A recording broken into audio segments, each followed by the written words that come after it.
Imaginem um pai a andar na praia, passear na praia à beira-mar com o seu filho. Alguns de nós, quando crianças, se calhar já fizemos isso. Alguns de vós que já são pais, provavelmente já fizeram isto. E não sei se, eu sou-vos muito sincero, não sei se esta imagem que eu vos vou tentar passar, se eu vi isto num filme, se foi um sonho meu, se eu fiz isso com o meu pai, não sei. Mas imaginem um pai, e então se for assim relativamente pesado, a fazer as suas pisadas na areia, ok?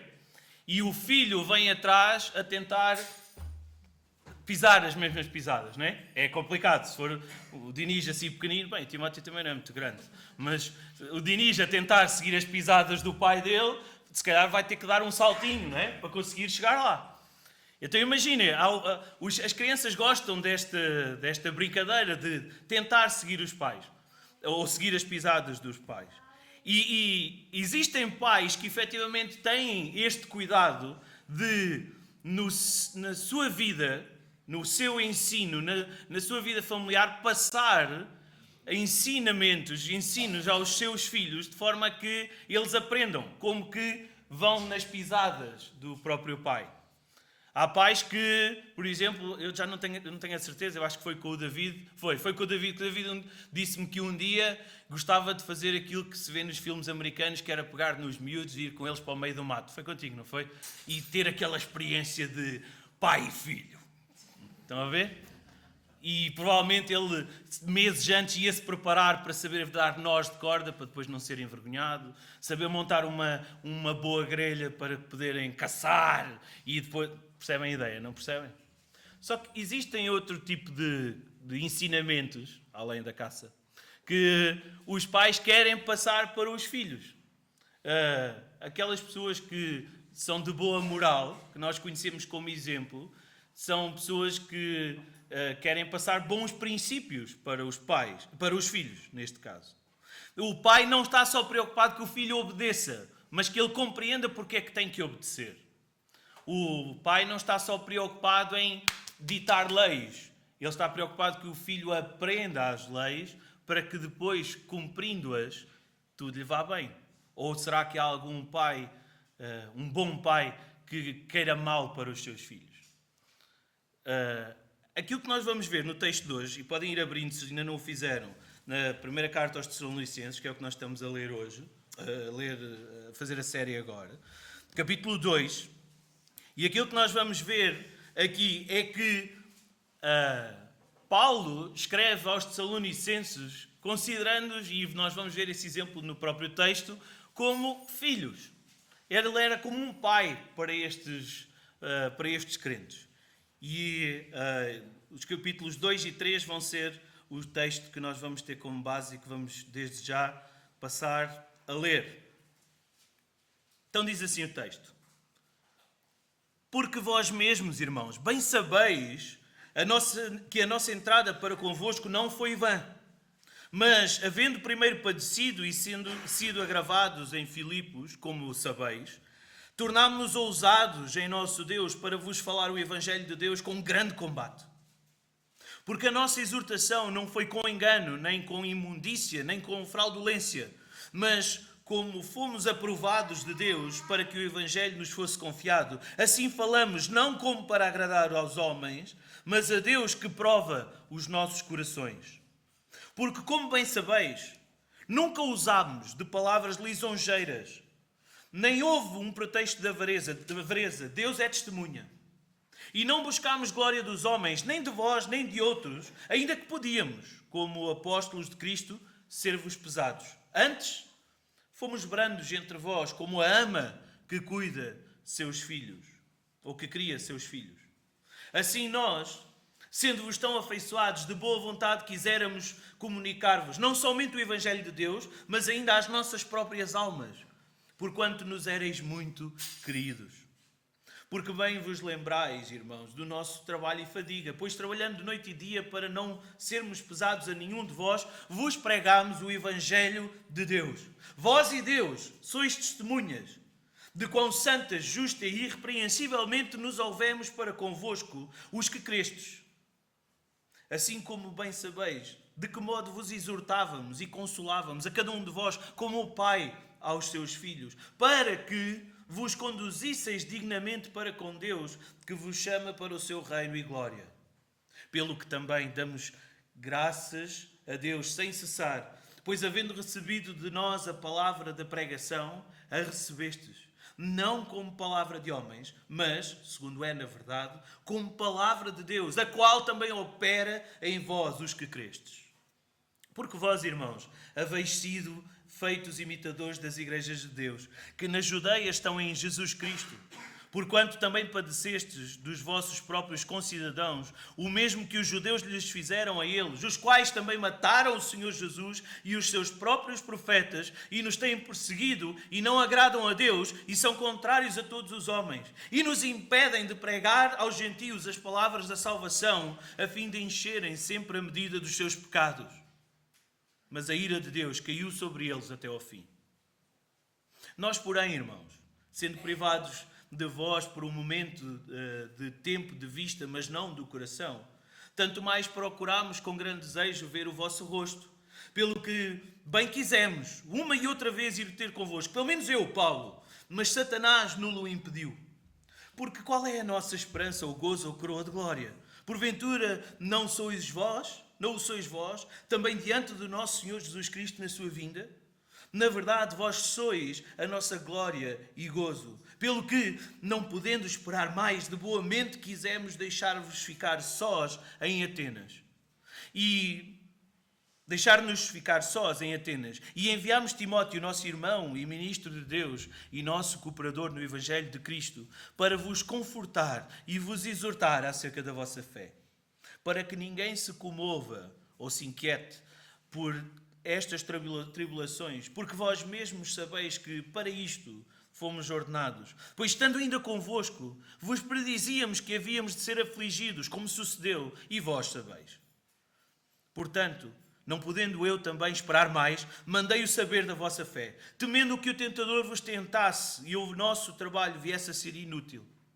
Vindo, porém, agora, Timóteo, de vós para nós, e trazendo-me boas novas da vossa fé e amor, e de como sempre tendes boa lembrança de nós, desejando muito ver-nos como nós também a vós, por esta razão, irmãos, ficámos consolados acerca de vós, em toda a nossa aflição e necessidade pela vossa fé, porque agora vivemos, se estáis firmes no Senhor. Porque que ação de graças poderemos dar a Deus por vós, por todo o gozo com que nos regozijamos por vossa causa diante do nosso Deus, orando abundantemente dia e noite, para que possamos ver o vosso rosto e superamos o que falta à vossa fé. Ora, o mesmo nosso Deus e Pai e nosso Senhor Jesus Cristo encaminhe a nossa viagem para vós, e o Senhor vos aumente e faça abundar em amor uns para com os outros e para com todos, como também abundamos para convosco, para confortar os vossos corações, para que sejais irrepreensíveis em santidade diante de nosso Deus e Pai, na vinda do nosso Senhor Jesus Cristo, com todos os seus santos. Até aqui a palavra de Deus. Pai querido, Pai Santo, nós estamos de volta da Tua Palavra e queremos compreendê-la, queremos aplicá-la às nossas vidas. Queremos ouvir-te, queremos aprender de Ti esta manhã. Por isso, abençoa este tempo de volta da palavra, abre os nossos ouvidos e os nossos corações para a recebermos. É o que te pedimos, no nome santo de Jesus. Amém. A igreja de Tessalónica era uma igreja muito jovem. Ela era constituída por gentios, maioritariamente, apesar de que Paulo esteve lá durante mais ou menos 3 semanas a pregar, ou melhor, 4 semanas, sendo que 3 delas ele estava a pregar na sinagoga, o que indica que provavelmente também havia ali alguns judeus. E o texto, logo no início, mostra-nos que Paulo, Silas e Timóteo, depois de serem perseguidos, açoitados, maltratados e expulsos de Filipos, eles estrategicamente vão para Tessalónica e Paulo ali abre esta igreja. Tessalónica, na verdade, era uma cidade bastante idólatra. Os cultos aos deuses levavam inclusive a práticas extremamente imorais, nomeadamente de cariz sexual. Então, quando o Evangelho é pregado, há muitos, e nós lemos isso no capítulo 9, no capítulo 1, versículo 9, há muitos que abandonam os deuses, abandonam essa idolatria para serem convertidos por Deus e servirem, como diz o texto, o único Deus vivo e verdadeiro. Claro está que, por causa disto, a perseguição à igreja também chega a esta cidade. O ser humano, normalmente, quando é questionado ou quando é colocado sob pressão, tem uma certa tendência de procurar um escape. A solução mais fácil, mais óbvia. Se tu tens uma dor qualquer, tu vais procurar de alguma forma sanar essa dor, porque aquilo incomoda-te. Ou se alguém te questiona acerca de alguma coisa, às vezes até, e em termos práticos, aqui, questiona a tua fé, tu tentas de alguma forma justificar-te, sair desse problema. Aquilo que o texto nos mostra, vemos aqui dois movimentos diferentes, definidos pela presença de Paulo e pela ausência de Paulo. E são estes dois movimentos que nós vamos estar a tomar atenção. O apóstolo lembra aos Tessalonicenses, no primeiro momento, enquanto ele está com eles, ele lembra-lhes que enquanto esteve com eles, ele pregou o Evangelho com autoridade. E quando ali estiveram, a forma como eles se comportaram enquanto pregavam o Evangelho. A forma como eles viveram, como eles deram o exemplo àqueles recém-convertidos.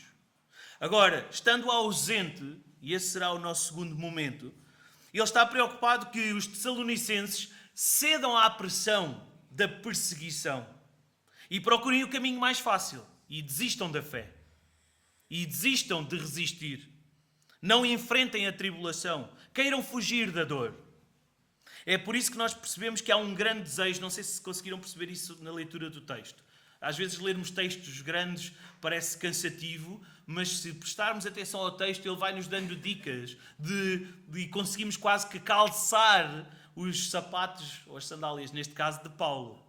Paulo tem um grande desejo de estar com aquelas pessoas. E era mais do que no espírito de camaradagem, de Timóteo, eu tenho saudades tuas, quero ir jantar à tua casa. Podemos combinar, falar nisso.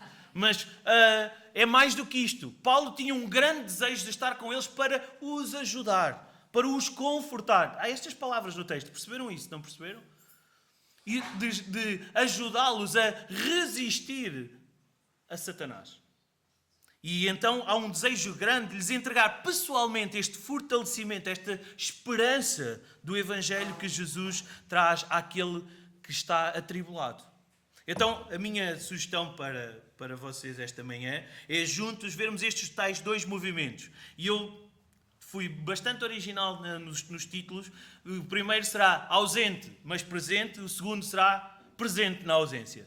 Okay? No primeiro nós vamos ver o ministério e a pregação de Paulo e da equipa pastoral de Paulo, a forma como eles estiveram ali, e faremos isto do versículo 1 ao 12. E depois, do 13 ao 16, para fechar esta primeira parte, há um testemunho, uma resposta fiel dos Tessalonicenses a esta pregação do Evangelho. Na segunda parte, em que Paulo realmente se dói da ausência de não estar com os Tessalonicenses, ou da ausência dos Tessalonicenses, nós vamos ver também em duas partes o cuidado e o acompanhamento pastoral, e a nossa conclusão será a mesma conclusão do texto, uma oração pastoral pelos Tessalonicenses. Pronto, essa é a minha proposta. Então, pela forma como, ausente mas presente, o ministério de Paulo, a pregação do Evangelho em Tessalónica, pela forma como a carta está escrita e a forma como a carta é dirigida aos Tessalonicenses, nós sabemos que Paulo está a falar para pessoas, está a escrever a pessoas que ele conhece bem e que o conhecem bem.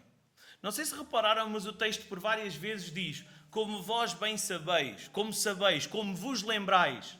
Há várias chamadas de atenção em relação a isto. Aquelas 4 semanas que eles ali passaram permitiram este relacionamento próximo, íntimo, familiar. E eu quero passar um pouquinho pensando neste relacionamento através de 3 Cs. Conhecimento, comunicação e comportamento. São os 3 Cs que nós vamos analisar da forma como o Evangelho foi pregado e moldou o relacionamento entre Paulo e os Tessalonicenses. O texto, nos versos 1 a 12, refere a estas expressões, como eu disse. Como sabeis, bem sabeis, vos lembrais. Mais à frente estas expressões voltam a aparecer no capítulo 3 também. E eles foram muito bem informados de quem Paulo, Silas e Timóteo eram. Eles sabiam muito bem de onde eles vinham. Aliás, o texto diz-nos isso mesmo. Nós, depois de sermos perseguidos em Filipos, fomos ter convosco. E eles sabiam qual era a sua intenção. Nada lhes foi ocultado. Eles estavam ali, desde sempre, porque foram aprovados por Deus para pregar o Evangelho. Isto foi algo que esteve ali sempre patente, foi respeitado.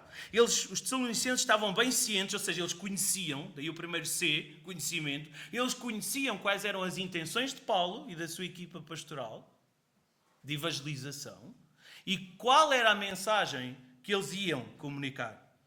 Eles estavam bem cientes que a missão destes homens era vinda de Deus.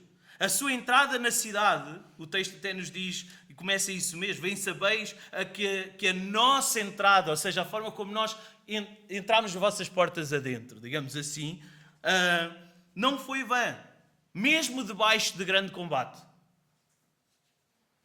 E Paulo deixa isso referido. Mesmo debaixo de grande combate, nós fomos, e vocês sabem qual era a nossa intenção. O segundo C, comunicação. O mesmo era em relação à mensagem que eles traziam. Os tessalonicenses ficaram muito esclarecidos logo desde o início o que é que Paulo vinha pregar. Era o Evangelho. A mensagem era clara e cheia de autoridade. Paulo não vinha a Tessalónica para passar férias, para conhecer a cidade, ir visitar os monumentos ou as melhores tascas onde se comiam petiscos. Não. Paulo também não vinha para fazer de desconhecidos novos amigos, se bem que isso acabou depois por acontecer. É interessante. Mas foi fruto, esta última, o de desconhecidos tornarem-se amigos e amigos de tal forma íntimos, de relacionamento íntimo, aconteceu por causa de quê? Da pregação do Evangelho. Fruto da pregação do Evangelho. O Evangelho, ao ser-lhes comunicado, mostrou-se como sendo uma mensagem verdadeira, que os exortou, consolou e os levou a Cristo. Paulo declara várias vezes, nós não fomos fraudulentos convosco, não falámos de forma imunda, não tivemos palavras de bajulação ou lisonjeiras, como diz esta tradução que lemos. Nós fomos verdadeiros para convosco. A mensagem era verdadeira, era clara, era precisa. Por último, falta-nos o terceiro C, que é comportamento. A forma como eles estiveram na presença deles.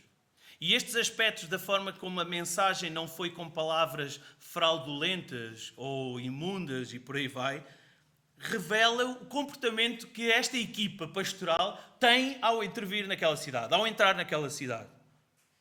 A sua pregação não tinha como intenção agradar a homens. Por isso eles não precisavam de usar essas palavras de bajulação, de palavras lisonjeiras ou avarentas. Eles não tinham a intenção de enganá-los ou levá-los a práticas imundas. Isso eles já tinham. Aliás, nas ruas de Salónica, muito provavelmente, engano, artes mágicas, adoração aos deuses e tudo mais, tudo isso já lá estava. Paulo vinha-se mostrar como algo de diferente. E o seu comportamento foi diferente. Eles não falavam ou faziam nada em troca de dinheiro ou sustento. Pelo contrário, o apóstolo diz que, ainda que fosse digno do seu salário por serem apóstolos de Cristo, eles trabalharam com as próprias mãos para, segundo a expressão que Paulo diz lá, não serem o quê? Pesados. Até nisso eles tiveram o cuidado. Sendo dignos do seu salário, eles trabalharam para que não lhes fossem pesados. E é interessante que o comportamento de Paulo é comparado aqui com duas figuras amorosas e cuidadoras. A primeira é uma ama de leite. Aquela pessoa em quem vocês, pais, pegam nas vossas crianças e entregam e confiam que ali ela vai estar segura e cuidada. Uma ama de leite, eu também tive uma, era a mãe daquele senhor que está lá atrás, do Levi, e a minha ama, quando eu fui entregue, quando os meus pais me confiavam a ela, ela cuidava de mim. Cuidou muito bem. Muito bem. Exceto quando me deixava com o Levi. Mas isso são outras histórias. Mas uma ama de leite é aquela que, não sendo o seu próprio filho, de carne, de sangue, ela o que é que faz? Alimenta. Cuida. É doce. É amável com a criança. Não sendo sua, ela ama aquela criança como se fosse sua. nós estamos a falar de um contacto direto pessoal, não estamos a falar de jardim-escola ou de creche. São coisas diferentes. Uma ama de leite é uma ama para uma criança, mais ou menos. Mas a segunda imagem que Paulo fala aqui é um pai. O pai já não é só amoroso e dócil com a criança. De vez em quando há um pó que tem que ser sacudido, não é? Há disciplina. O pai trabalha para sustentar a família, para sustentar aquela criança, para lhe dar o alimento que ela necessita. Ele ensina e traz a disciplina para quê? Para que o filho ande certinho. Nós vimos isso lá na ilustração logo do início. Por isso, crianças, cada vez que o pai ou a mãe vos repreende, vos coloca castigo ou de vez em quando sacode assim o pó, é para vocês aprenderem. É porque há alguma lição aí para aprender. É porque eles querem o vosso bem, porque vos amam. E reparem, esta é a comparação que Paulo faz. A forma como nós tivemos para convosco foi com este cuidado, com este amor. Sabem, toda a carta, esta primeira carta de Paulo aos Tessalonicenses, há quem considere que é uma defesa de Paulo, uma vindicação de Paulo, do seu ministério. Porque havia muita gente que dizia que Paulo era mais um enganador. Era mais um que andava nas ruas a buscar proveito próprio. E este capítulo 2, particularmente, é uma carta, o capítulo 2 da carta é uma parte desta defesa que Paulo faz em relação a vários ataques que ele sofreu, não só contra a sua pessoa, contra a sua mensagem, contra os seus propósitos, contra os seus métodos. É por isso que o texto diz lá, há bocadinho nós lemos Hebreus, que fala, estamos rodeados de uma tão grande nuvem de testemunhas. E o Samuel pôs-nos a nós todos como testemunhas, não é? Reparem, Paulo chama duas testemunhas aqui para a defesa do seu ministério. Quem? Os Tessalonicenses. Vós bem sabeis. Vocês lembram-se de como nós estivemos no vosso meio. Mas ele chama uma outra ainda mais importante. Eu clamo a Deus como minha testemunha. Não porque ele buscasse glória para si ou para os que estavam consigo, mas porque ele se comportou de forma santa, justa e irrepreensível sempre que estiveram ali no meio deles, porque o seu propósito maior sempre foi, não o proveito próprio, mas a pregação do Evangelho de Deus. O Evangelho que Deus lhes tinha confiado. A pregação do Cristo ressurreto. De forma a que os Tessalonicenses, os seus queridos, andassem, como diz o versículo 12, andassem de forma digna perante Deus, que os havia chamado para seu reino e glória. Quando os Tessalonicenses recebem este Evangelho, a sua esperança já está colocada, os seus olhos estão colocados lá à frente, no reino e glória, para que Jesus os chama. Da mesma forma que um filho observa e imita o pai, os novos crentes de Tessalónica estavam a observar o exemplo daqueles homens, daqueles que agora eram os seus líderes espirituais. E Paulo, como um pai espiritual, deixou-lhes mais do que palavras, deixou-lhes um modelo para seguir. Sabem, a forma como o Evangelho chega aos descrentes pode ditar a sua saúde e firmeza na fé. Por esse mundo fora existem muitos preparadores físicos, os personal trainers, os PTs dos ginásios, não é? Mas nem todos são tão bons e nem todos preparam devidamente os seus alunos, os seus trainees. E isso percebe-se porque há muita gente que, contratando um PT, pouco tempo depois o descontrata, o despede, porque não está satisfeito com os resultados. Claro, acredito que haja muita culpa própria, mas também há muito aldrabão por aí. A verdade é essa. Os textos da Bíblia, que são falados em muitos dos púlpitos, nem sempre são a palavra de Deus. Em muitos púlpitos a Bíblia é lida, mas em muitos púlpitos o Evangelho não é pregado. Por isso as pessoas se desiludem. Ouvem-se muitas frases feitas, muitas aulas de moralismo. Está certo, o que está errado.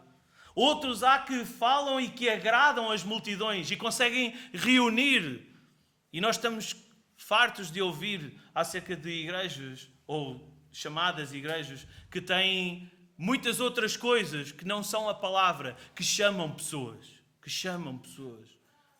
A verdade é que nós estamos num distrito onde muitas têm sido abertas e as mesmas têm sido fechadas. Porque a pregação do Evangelho não é verdadeira. A pregação da qual Deus se agrada é aquela que é focada no Evangelho, tem que ser fiel, tem que ser verdadeira, tem que ser ousada, tem que ser irrepreensível, mesmo debaixo de combate. Porque o seu alvo não é agradar homens. Meus queridos, na oração antes da pregação, Samuel disse que provavelmente nós vamos ouvir coisas que não nos vão agradar. É verdade que quando nós entramos todos os domingos, aquelas portas à procura de conforto para a nossa alma, é aqui dentro na igreja, na reunião da igreja que nós a vamos encontrar. Mas também temos que estar prontos para igualmente encontrarmos a disciplina, a exortação, o puxão de orelhas, a palmada, mais do que sacudir pó, de Deus para cada um de nós. Isso é a prova que Deus nos ama. Isso é a prova que Deus nos ama.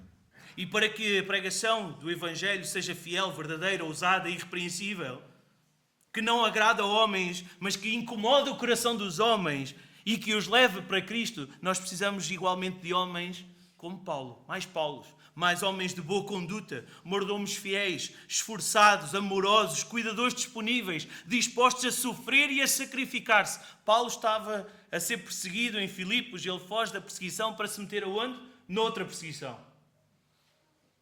Ele só esteve em Tessalónica durante 4 semanas. Porquê? Porque foi perseguido. Precisamos destes homens que liderem pelo exemplo. Este texto mostra-nos que tipo de homens e mulheres devemos ser. Que tipo de filhos de Deus, que tipo de cristãos devemos ser. Depois de nos mostrar como foi a sua entrada em Tessalónica, Paulo agora revela a resposta destes crentes. E então temos os versículos 13 a 16. E aqui ele elogia a resposta que os crentes tiveram ao Evangelho. O Evangelho que foi pregado de forma fiel, verdadeira, ousada. E Paulo mostra-se muito grato porque eles se tornaram imitadores das igrejas de Deus que fielmente estão em Jesus Cristo. E como é que Paulo sabe disso? Da mesma forma, diz o texto, que os judeus perseguiram, maltrataram e mataram os seus profetas e o próprio Jesus, também os crentes de Tessalónica estão a sofrer nas mãos dos tessalonicenses incrédulos. Mas eles, como imitadores fiéis, tornaram-se semelhantes ao próprio Senhor Jesus. Em contraste com o seu ministério aprovado e agradável, Paulo nesta secção também lamenta a forma como muitos têm impedido a proclamação do Evangelho e como eles estão perdidos. Aquele que impede a proclamação do Evangelho está condenado, está perdido, está contra Deus, está separado de Deus.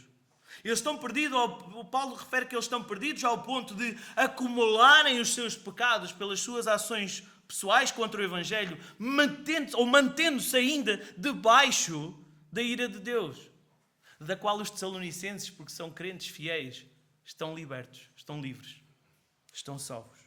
Sabem? E uma aplicação para nós também. A vida cristã é vivida na esperança da fé transformadora que resulta de ouvir a palavra de Deus. É a fé operante daquele que deposita em Jesus a salvação da sua alma e tem a confiança, a esperança da vitória certa. É por isso que nas palavras de Paulo aos Gálatas, a vida que eu agora vivo na carne, vivo na fé do Filho de Deus, o qual me amou e a si mesmo se entregou por mim. A minha vida já não é minha, a minha vida é de serviço ao Senhor. É de serviço ao meu Mestre. É a vida que me traz a esperança. Com Cristo, nós estamos libertos da ira de Deus e nós temos a esperança naquilo que está para vir. Não nos assusta o dia da manhã. Quão bom poderá ser tu poderes dizer que o dia da manhã, independentemente daquilo que aconteça, venham quaisquer tribulações que venham, tu estás confiado que Jesus está contigo. Tu és de Jesus e não tens medo. Poderão vir desafios, tribulações, mas nós sabemos que em Deus nós somos mais do que vencedores. E confiamos que àqueles que forem fiéis até ao fim, Deus os coroará de glória. Reinaremos em glória com Jesus. Sobre os que ainda não são e não estão em Cristo, ainda paira a condenação eterna condenação certa, sobre os quais a ira de Deus ainda permanece, tal como estes que Paulo aqui refere. E ela vai se revelar na segunda vinda de Cristo que nós aguardamos. A partir do versículo 17, Paulo parece sofrer de alguma forma de um tipo de ansiedade. Não sei se ficaram com essa ideia. Se ele até aqui vinha a defender a autoridade do seu ministério, agora o cenário muda e o texto já não é sobre a forma como ele esteve presente em Tessalónica, no meio daqueles crentes, mas agora o texto é acerca de: eu tenho saudades vossas e eu preciso de ter convosco o mais rapidamente possível, porque vocês precisam de ajuda e eu posso ajudar-vos. Não sei se foi essa a sensação com que vocês ficaram, mas reparem, e então entramos no nosso segundo ponto, presente na ausência. Há um claro e preocupado desejo de comunhão e de partilha. Eles estavam, como diz o povo, e o texto também diz, estavam longe da vista, mas não estavam longe do coração. Os portugueses já foram buscar este provérbio aqui à palavra de Deus. Fizeram bem. Ele usa uma expressão forte aqui. Orfanados. Logo no versículo 17. Aliás, nesta tradução que nós lemos não diz sendo privados de vós por um momento de tempo. O original, a palavra no grego, significa orfanados. E orfanados é como se alguém que fica órfão. Mas não órfão apenas de perder pai e mãe. É o próprio pai perder os filhos. Ou seja, haver uma separação, uma clara separação. Se antes, na primeira parte do que nós vimos até agora, Paulo se compara a uma ama e a um pai, agora ele usa a mesma imagem na perspectiva dura de um pai que perde os seus filhos, ou que está separado dos seus filhos. Agora, sendo privado de vós por um momento, ou estando orfanados de vós, na vista, mas não no coração. Então, Paulo refere que empenha-se muito, ou ter-se-á empenhado muito, na tentativa de um novo encontro, mas não foi bem sucedido.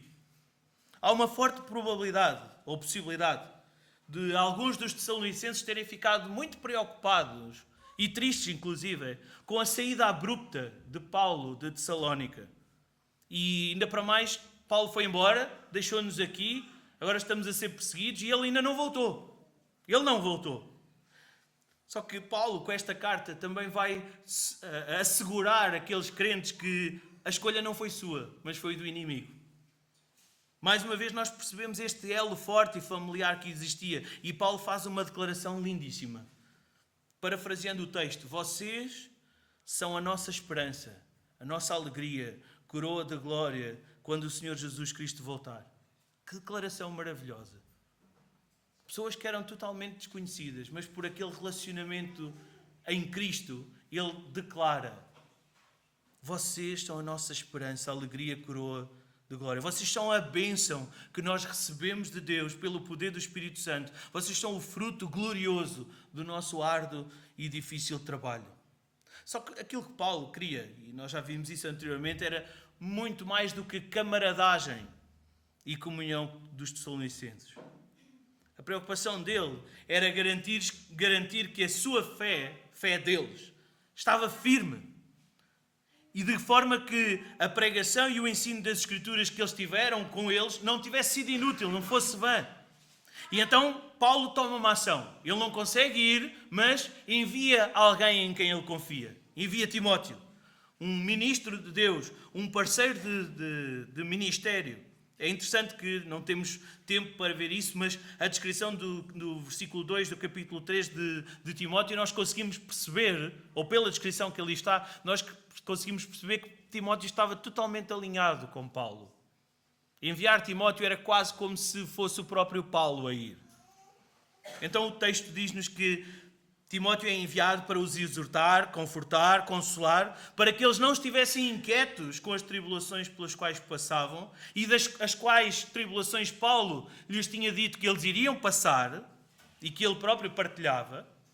E não só, tribulações essas que até o próprio Jesus tinha profetizado anteriormente e também sofreu. Paulo não diz isto aqui no texto, mas sendo ele imitador de Cristo, ele imitava essas mesmas provações. Ou a forma como passava essa perseguição.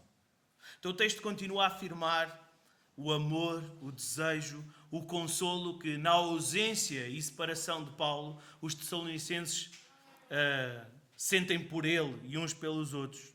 A comunhão e o amor fraternal entre irmãos é um bálsamo em momentos de tribulação. É um motivo de ação de graças. É um motivo de alegria. É um motivo de grande gozo. Mais uma vez, Paulo tem uma declaração maravilhosa fruto deste relacionamento. Reparem, agora que eu já recebi as declarações as boas novas de Timóteo, quando ele regressou para nós, Paulo diz no versículo 7, agora nós vivemos. Por esta razão, irmãos, ficámos consolados acerca de vós em toda a nossa aflição e necessidade pela vossa fé. E versículo 8, porque agora vivemos. É como que até agora eu estava apertado. Eu não sabia como é que vocês estavam, se vocês estavam mesmo firmes no Senhor ou não. Vocês, meus filhos, preciso saber. Porque se há alguma necessidade que eu preciso suprir, eu quero suprir. Quando ele recebe as novidades de Timóteo, as boas novas de que eles estavam firmes na fé, Paulo diz, agora eu vivo. Agora sim. Eu quero ir ter convosco na mesma, mas agora já vou mais descansado. Agora vivemos, porque vocês estão firmes no Senhor. Sabem, o amor e o cuidado com as almas é uma característica própria de alguém que foi regenerado pelo Espírito Santo para uma nova vida. Alguém que, sabendo onde estava, perdido, cego, condenado, agora entende pela pregação da palavra de Deus e pela revelação do Espírito Santo a sua imprescindível necessidade de Jesus. É uma alegria indescritível que tem de ser partilhada. Paulo sentiu isto, Paulo viveu isto, e então ele tinha que partilhar isto. Como remidos de Deus, este também deve ser o sentimento que nos deve invadir o coração. A rica verdade de que Jesus é meu tem que ser a realidade daquele ou daquela que ainda não conhece Jesus. E esse deve ser o cuidado, a preocupação que eu e tu temos que ter por aqueles que ainda não se manifestaram, pelo menos publicamente, como filhos de Deus. Porque quer dizer que eles ainda estão perdidos. Se não estão salvos, ainda estão perdidos. É por isso que quando nós levamos alguém a Cristo, não é simplesmente tu ajudas alguém a conhecer a Jesus e pronto, e abandonou, e agora Jesus cuidará dele. Não. Eu e tu somos responsáveis pelo seu crescimento na fé. Vejam o exemplo do apóstolo. Estava longe dele, estava ausente, mas o seu cuidado, a sua oração continuava lá com eles. A lista de oração de Paulo devia ser gigante, consoante todas as igrejas que Deus permitiu que ele abrisse e a forma como ele fala carinhosamente nas suas cartas com tanta gente, ou acerca de tanta gente. Da mesma maneira que Paulo quer cuidar destas pessoas, nós conseguimos perceber a forma como nós também precisamos de cuidar de alguém que é novo em Cristo. Reparem, deixem-me trazer outra vez, já que hoje é o dia da criança, podemos falar acerca de crianças várias vezes, não é? Um bebê, quando nasce, ele não consegue alimentar-se sozinho. Logo à nascença, logo nas primeiras horas, muitas vezes tem de ser a própria mãe a encaminhá-lo para ele poder ser alimentado, encaminhá-lo para o alimento. Mas quando ele começa a crescer, poucos meses depois, começa-se a fazer o quê? A pegar na comida. Eu não tenho experiência disto, mas eu vejo que é assim. Começa a pegar na comida e fazer o quê? A passar a comida toda. Vai sopa passada.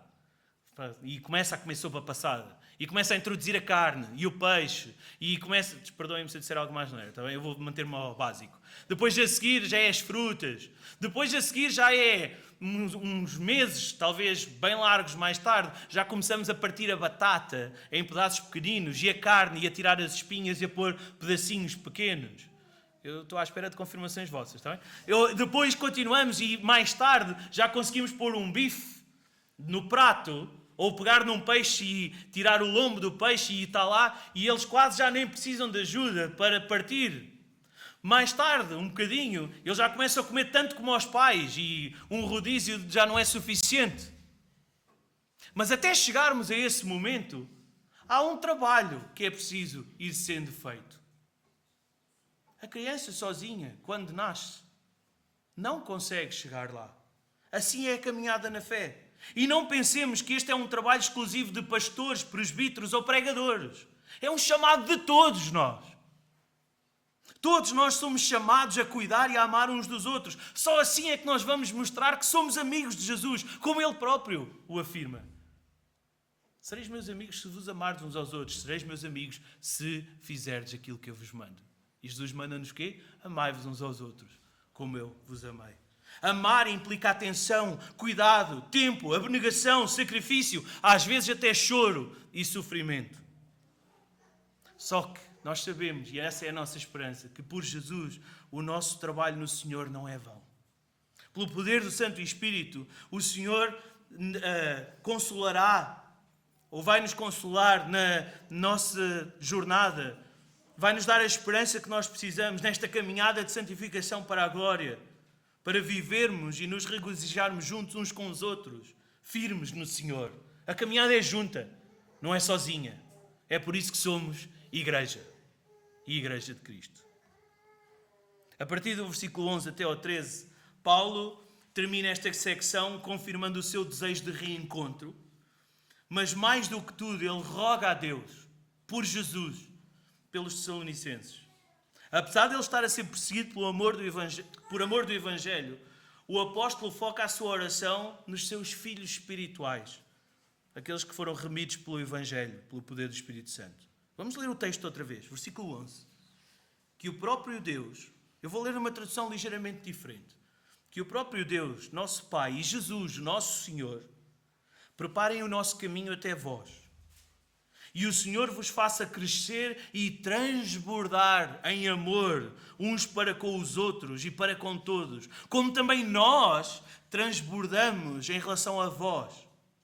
Para quê? Para fortalecer o vosso coração, tornando-vos irrepreensíveis em santidade diante do nosso Deus e Pai, na vinda do nosso Senhor Jesus, com todos os seus santos.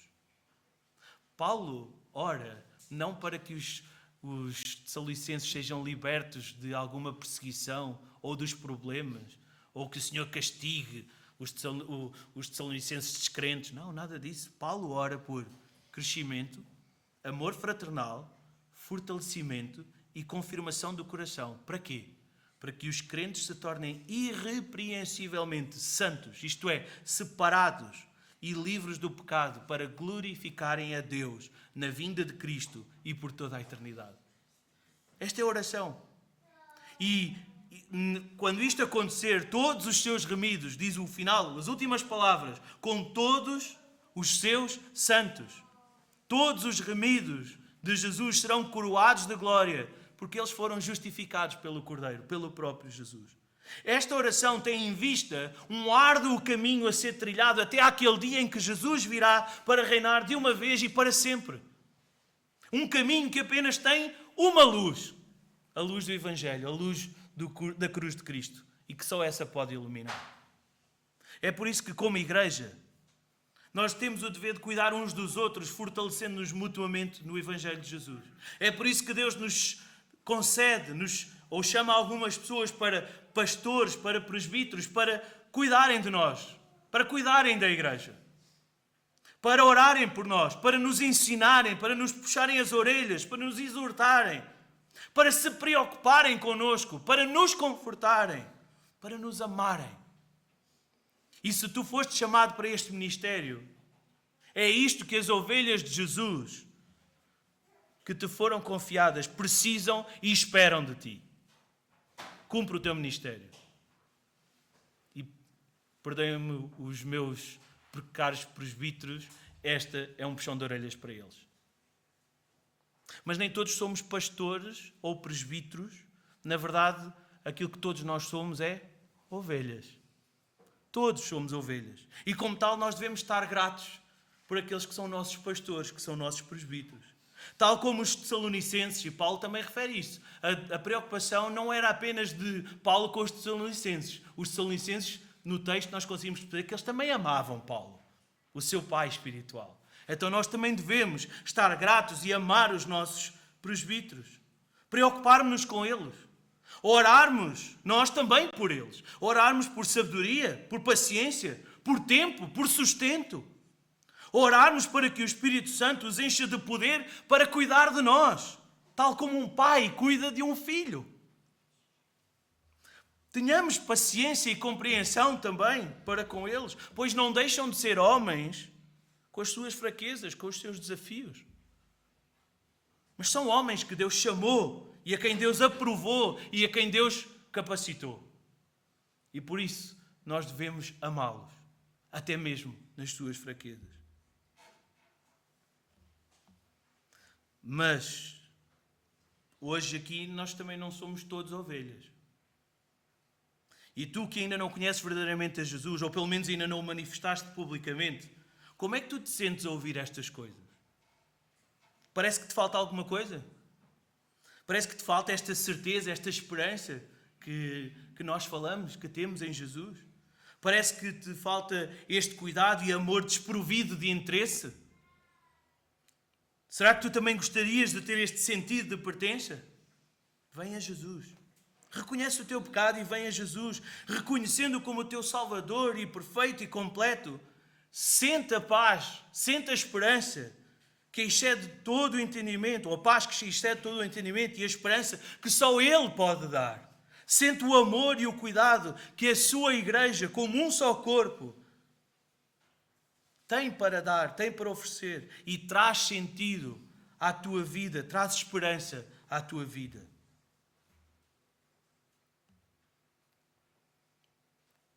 Concluindo, irmãos, nós, Igreja de Cristo, somos o veículo escolhido por Deus para levar o Evangelho a toda a terra, a todo o lado, até a Pardelhó,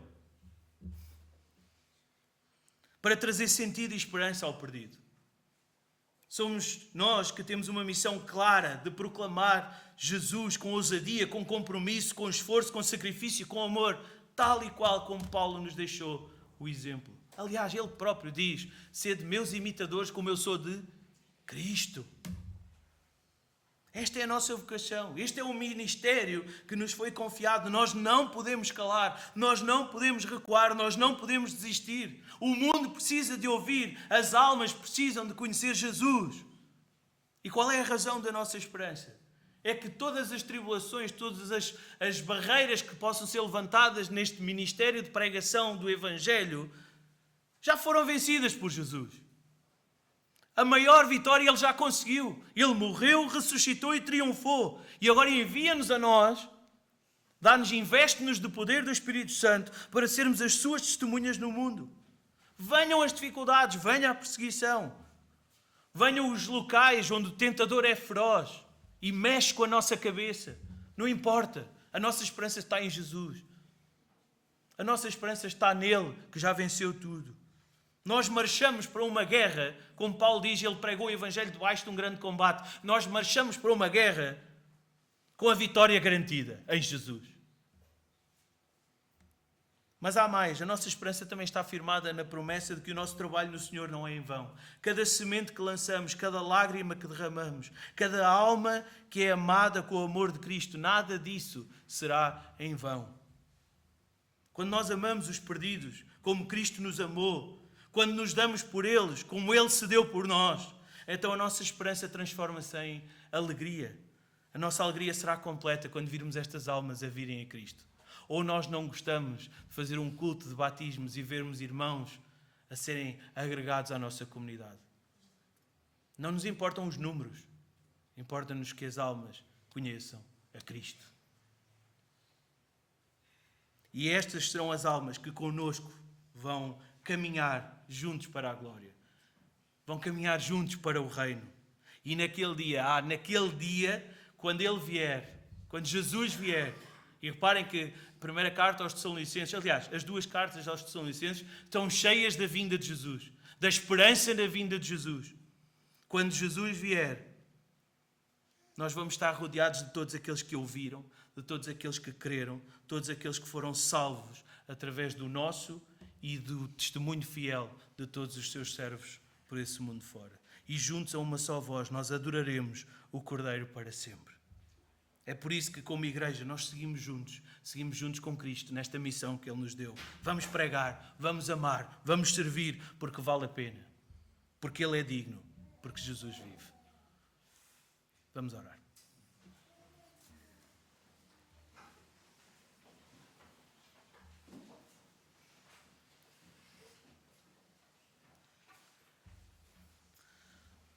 Pai do céu, nós te louvamos por Jesus. Nós te agradecemos porque este Evangelho de salvação chegou até nós. E nós agora podemos olhar para a frente, podemos olhar para Jesus e sermos consolados com a certeza de que a tua ira já não mais recai sobre nós e que todas as tribulações que nos possam advir, nada são comparadas com o conforto e a esperança, a alegria, o gozo que nós podemos ter em ti. E por isso nós te agradecemos, Senhor, por esta salvação maravilhosa que o Senhor Jesus nos deu.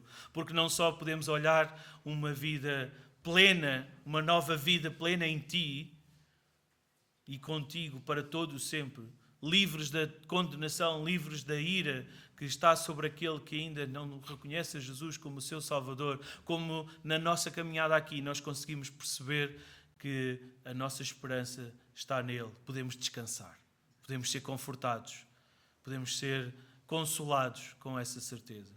Obrigado pela Igreja, Senhor. Obrigado porque tu simplesmente não nos salvas para sermos indivíduos, mas salvas-nos para, juntos, no nome do Senhor Jesus, aqui nos reunirmos para te louvar, para te adorar, para te render a honra, a glória e o poder que só tu és digno de receber e só a ti queremos prestar, só a ti devemos prestar. E é esta reunião dos teus remidos que traz também a força que precisamos, o consolo que precisamos, o amor que precisamos. É o teu Espírito Santo que trabalha nas nossas vidas, que opera em nós, que opera este Evangelho, esta boa nova que trouxeste às nossas almas, Senhor. E te queremos rogar por todos aqueles que ainda não têm Jesus, para que possam também ter a certeza, possam pertencer a este corpo e possam sentir a bênção que é ser de Jesus. E ter a esperança do reino, da glória, do porvir. Senhor, fortalece-nos, aumenta a nossa fé, aumenta a nossa vontade de irmos para o terreno, de proclamarmos Jesus, proclamarmos a alegria e o gozo e a paz que sentimos porque somos dele. Ajuda-nos a fazê-lo, não pelos nossos méritos, não para agradar seja a quem for, ou nem mesmo a nós mesmos, mas para te agradar a ti, para fazer aquilo que tu nos mandas, para sermos bons servos no teu serviço e para que outros sintam a mesma alegria que nós, para que outros sintam que Jesus é a solução, é a resposta, Jesus é a salvação que muitos procuram. É a esperança, a certeza da esperança, a certeza da alegria, do amor que falta, a peça que falta nas suas vidas. Por isso, nós rogamos pelas almas perdidas. Nós rogamos que nos uses poderosamente para as alcançarmos e que este lugar, esta casa de oração aqui, com as portas abertas ao longo de tanto tempo, Senhor, enquanto nos permitires continuar a abrir estas portas, que na verdade seja o Evangelho verdadeiro e fiel que seja pregado deste púlpito e que, através dele, almas sejam consoladas com o teu amor. Mais uma vez continuamos a pedir por aqueles que nos faltam, Senhor, por aqueles que padecem de alguma provação, alguma tribulação, fortalece-os também e dá-nos uma semana plena e abençoada, confiados sempre no teu amor. Oramos não porque mereçamos coisa alguma, mas o fazemos no nome santo e precioso do Senhor Jesus. Amém.